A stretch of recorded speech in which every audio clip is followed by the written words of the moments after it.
दो मेंढक की कहानी। एक बार मेंढकों का एक दल पानी की तलाश में जंगल में घूम रहा था। अचानक समूह से दो मेंढक गलती से एक गहरे गड्ढे में गिर गए। दल के दूसरे मेंढक गड्ढे में अपने दोस्तों के लिए चिंतित थे। गड्ढा बहुत गहरा था। यह देख उन्होंने दो मेंढकों से कहा कि गहरे गड्ढे से बचने का कोई रास्ता नहीं है और कोशिश करने का कोई मतलब ही नहीं है।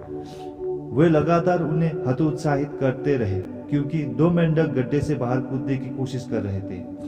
वो दोनों जितने भी कोशिश करते लेकिन सफल नहीं हो पाते। जल्द ही दोनों मेंढकों में से एक ने दूसरे मेंढक पर विश्वास करना शुरू कर दिया कि वे कभी भी गड्ढे से नहीं बच पाएंगे और हार मान लेने के बाद उसकी मृत्यु हो गई। दूसरा मेंढक अपनी कोशिश जारी रखता है और आखिर में इतनी ऊंची छलांग लगाता है कि वो गड्ढे से बच निकलता है।